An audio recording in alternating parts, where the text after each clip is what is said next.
In this episode, I'm joined by Mike Demo, Partnerships Lead at Hosting.com. We talk about his journey from senior developer to industry leader, how Hosting.com supports agencies, and why community building and curiosity are essential for long term business growth. Let's get into the show.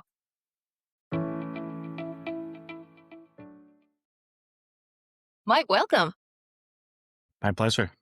Thank you. Thanks for being here. Yeah, excited. Yep. As I promised, I'll jump right into our question. Can you share a little bit about yourself, who you are and what you do, and about your company? Yeah, so my name is Mike Demo, they, them. I am a partnerships lead for North America for hosting.com.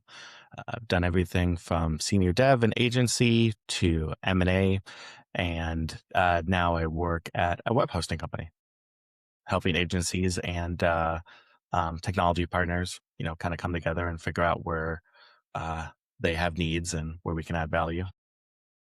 That's great. We're a development agency, so I'm very familiar with all this. But so it's like I don't want to get too geeked out or get too technical about this, but that's fine because like it might be some audience might actually understand this language too. Yeah. Yeah, definitely. It's there's a lot of there's a big wide range of agencies. So you got agencies that are very focused on creative and ones that are very technical focused, and then some that have made amazing work with just, some of the drag and drop builders that might not be as developer focused, and but they still have great businesses. So it's interesting to see the whole range of talent out there. This actually, I sent a question about how did you start the company, but I think this is a little different. And also, it was unique to see that sports council, agency council, I've seen mostly agency owners, but I think you're a little different. So the more of a leader in the industry. So I'm kind of curious about your role and how did you get into that role? Yeah. So, like I said, I used to be a senior dev for, you know, traditional agencies. One was focused on banking credit unions, and another one was a traditional downtown agency here in Minnesota. And I got very involved in with Joomla, which is one of the top three content management systems. It's actually still number two after WordPress, just barely hanging on, according to the stats. Even though perception wise, that's definitely people don't feel that way, but that's what the data shows. Uh, and then I ended up on the board of Joomla for a while, and through that, got to go to a lot of hosting conferences, and I helped them, raise money because they're a nonprofit, and join in motion hosting as their evangelist. And I started speaking at tons and tons of events and writing articles in like the Huffington Post for agency owners, and my experience on how to add value or increase your revenue and everything I kind of learned when I was uh, doing the agency stuff. And it just kind of kept growing from there. And I kept just going to conferences, speaking, adding value as much as I could. And I got headhunted by one company that was at Codable. I was there for a while, 4 years as a partnership manager. And then I went over to hosting.com last year. It was A2 hosting at the time. And then we had a rebrand shortly after I joined. So yeah, I'm just really passionate on helping agencies uh, figure out what works for them, what doesn't work for them. I've done freelancing for a while, but I've also been, working with clients that are 7-figure clients. I've also worked with clients that are very small clients. So I've talked to a lot of agency owners, hundreds, if not thousands of them, and both on the product side as well as the service side. And yeah, I feel like I have some unique perspectives, but I'm very, very happy that Forbes was able to invite me because um, it's definitely the group that I was most interested in when I was talking to them. That's great. And tell me a little bit about hosting.com. I'm familiar with other managed hosting or other hosting providers, but I'm sure that there's always like a unique things to different hosting Yeah. providers. So So, yeah. yeah. So hosting.com is the new brand of a bunch of different companies that got acquired or started by a company called World Host Group, which is based out of the Europe, and they acquired A2 Hosting at the beginning of last year, or at the end of the year before. Anyway, and then we rebranded to hosting.com, and we're slowly starting to move a lot of our brands into the hosting.com family. The company name's now called hosting.com. But we're global. We host millions and millions of websites. And we also are a domain registrar, which makes us a little bit unique. We're not just a reseller of a different registrar. So we're kind of like GoDaddy in that way. So we are our own registrar, to give you a sense of the volume.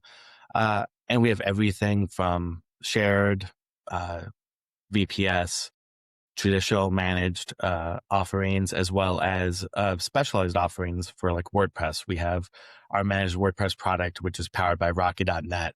And Ben, the founder of Rocket.net, actually invested and joined as our one of our C-suite last year. So we keep trying to add value to our different products and services. And we have quite a lot of sites and 22 data centers and around the world, and we don't operate on public cloud. It's all our hardware in all those locations. So, yeah, that's kind of us in a nutshell. Oh, cool. That's kind of unique that you guys actually don't use cloud and you just handle internally. Yeah, there's a few. I mean, I'm sure our CTO has more reasons that he would be happy to go into, but when I talk to agencies, it has a couple of advantages, mostly related to compliance and certification reasons. It's one less layer that you have to deal with, because if we have the ISO or the GDPR compliance or whatever specific compliance that agency needs for their client. Also, a lot of clients just feel more comfortable with that depending on the type of data they're hosting, especially with data sovereignty being so important and not wanting certain data to be necessarily on a US data center or even with a US owned company, because we are based in Europe, headquartered. Uh, so it gives some options depending on whatever the agency's client is needing or what compliance reasons they have. Okay. Cool. Yeah. So are you specifically working mostly with the partnership or do you also face the customers of hosting.com? I mostly work on the partnership side, but in my role, talk mostly with agencies um, to see what works for them, what doesn't work for them, what they want to get out of web hosting, what pain points they have. Usually, it's related to support, with their current provider, what they look for features, as well as also talking to, potential technology partners that might be able to add value for those needs. We also work a lot with our community team. Uh, we do weekly webinars where we have like 500 or 600 agency owners join educational calls on every topic from revenue generation to very technical stuff. I support them as much as I can, as well as, the other departments, if I'm able to. But I spend most of my time talking to agency owners and trying to figure out, what they need to be able to do their job better so that they can serve their clients and and worry less on the tech stack. Okay. Yeah. So that actually leads to my question. I mean, you pretty much touched base them, but like to elaborate a little more, what are the most common pain points you see from your client and on the partnership owners or agency owners they struggle with, and how do you help them? Yeah. So it's usually, so the three most common things that I hear is revenue.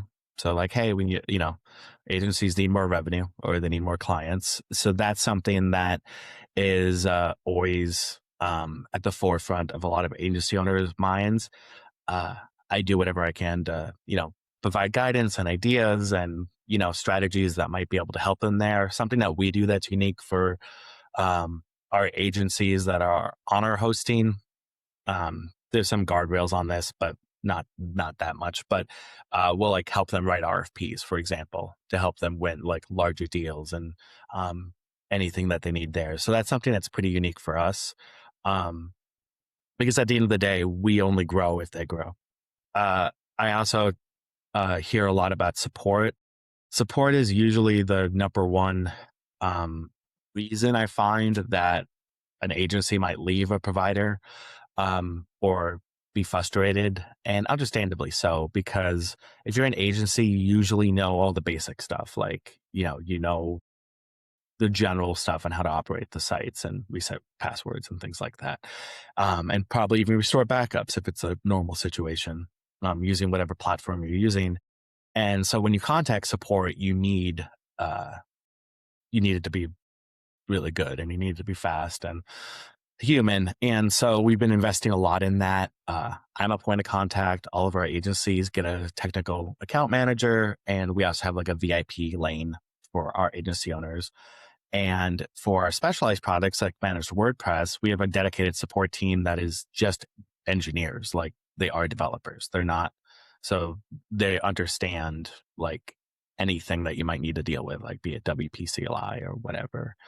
Um, and then last but not least, is like cost. Obviously, you know, hosting is kind of a commodity, which is interesting, but figuring out how to help people hit budgets and, but still have the value that's there, because it's interesting because hosting is a commodity, but it's also not, because yeah, you can get really, really affordable hosting, like as cheap as $1 for a year for a basic site. You can get really, really expensive hosting for thousands of dollars a year. But it depends on really what you need out of that hosting. And it's beyond just bandwidth and, things like that. Like, do you want US based support? Do you want phone support? Do you want live chat? Do you need 24/7 uptime monitoring? Do you need high availability co-location, which cuts over instantly? So it really kind of is a conversation depending on that agency, their risk tolerance, but also their clients, because what type of clients do they have? And that's why we have lots of different products. So like we host really, really small sites all up to sites that get tens of millions of visitors a day. So It's great. So, I mean, I wanted to talk about communities. I know you just joined Forbes. You just joined, or I don't know how long you've been in part of Forbes agency. I joined at the very end of last year. So Oh, no. basically the beginning of this year. But have you ever joined other business communities? And if so, how did that help your growth and then also growth of your company?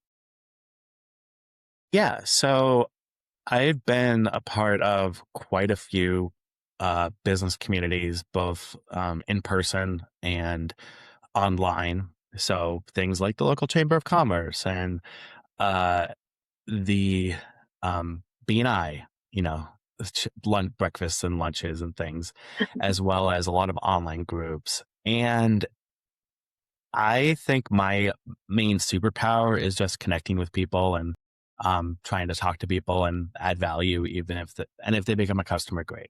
But over time, it kind of takes care of itself.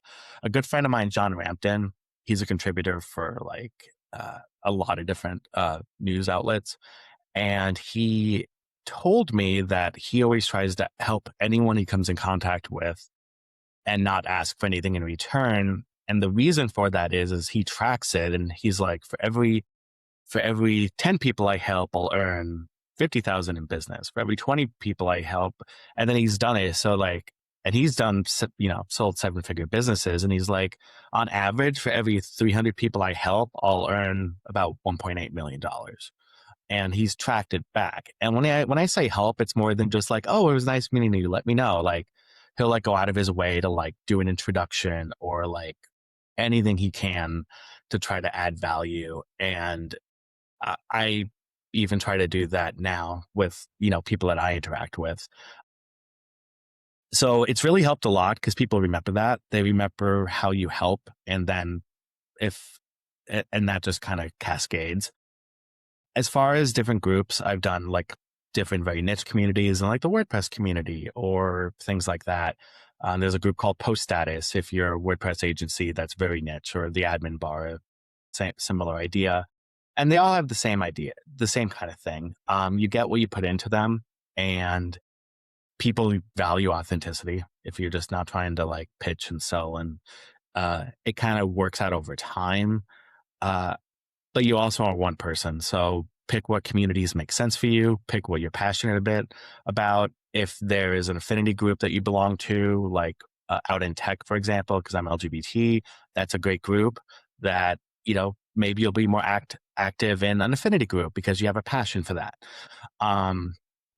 But find what works and don't just assume it's one size fits all. Like, I know agencies that have made tons of money on BNI. And I've met a lot of agencies who have been really burned out by BNI. My opinion on BNI is it very depends on the chapter. Sure. Uh, it, there's millions of chapters out there. Well, maybe not millions, but there's a lot of chapters out there, and you have to kind of figure out what works for you, and just don't just assume that it's going to automatically be amazing because it worked for somebody else. Find what makes sense for your niche or your vertical. Yeah, and I remember I had another conversation with I forgot which one, who actually told me this, but he mentioned something about even for communities, it'll be helpful if you participate and if you really what make you make out of it too. So like I mean, if you even if you join the different communities and they don't just you're just bystander and not really participating and hoping it to help you, that doesn't sometimes work either. So like he was talking about like the value of communities, like you said, like you're willing to go help beyond above and beyond, and it's like it also comes back and you retain that relationship and the networking pretty much. 100%. There's a great book by John O'Bacon. I believe it's called People Powered. He was the chief community evangelist for Salesforce and and Mozilla and many other companies. So there's some great tips in there, and something that I've also heard from tons of people that have been really active in the in-person networking is they've all taken improv classes. Like, I've talked tons of people that are introverts, and they're like, "Oh yeah, I took improv, it helped."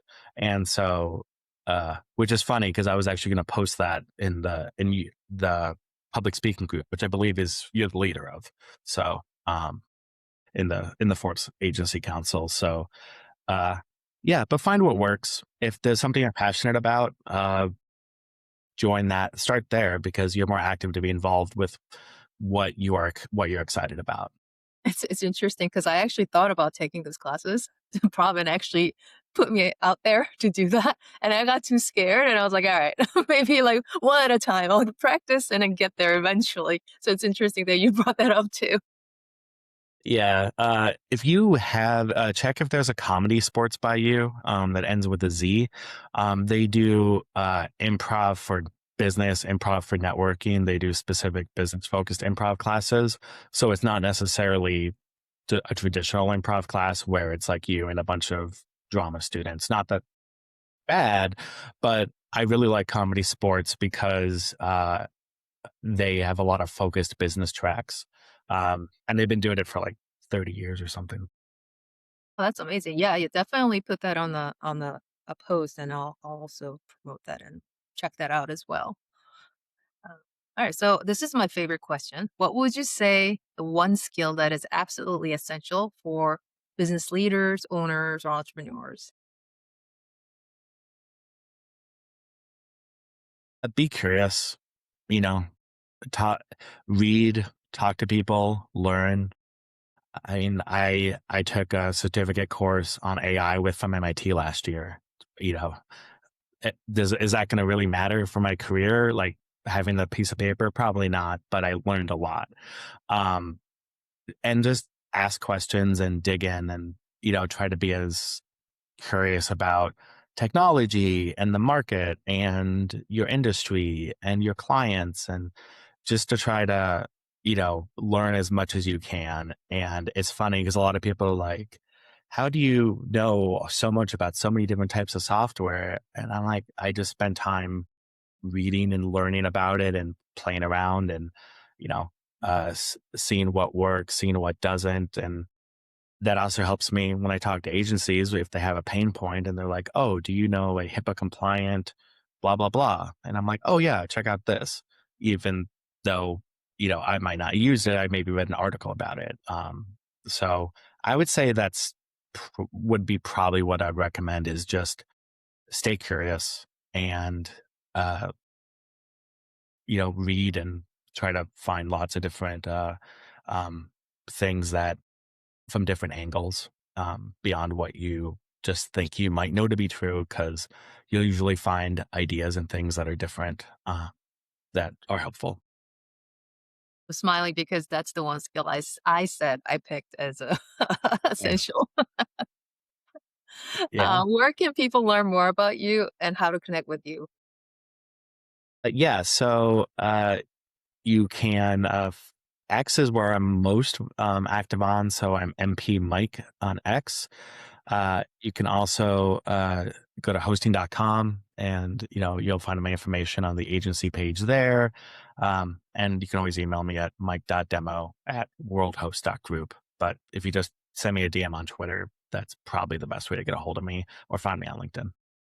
It's awesome. And I'll try to I'll follow up to get those information so I can put it on the show Sure. note as well. Awesome. Anything else before we depart? Uh, no, if any of your listeners are interested in any of our agency weekly educational stuff, they're free. You don't have to be a customer.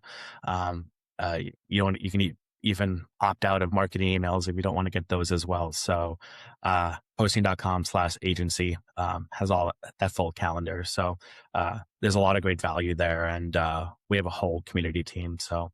Uh, yeah, definitely check that out. And like I said, don't have to be a customer. You're not going to get called by salespeople. If you have questions, I'm here, but we just want to add value wherever you are. All right. Well, Mike, this was really fun. Thanks for your time. My pleasure. Thank you for having me.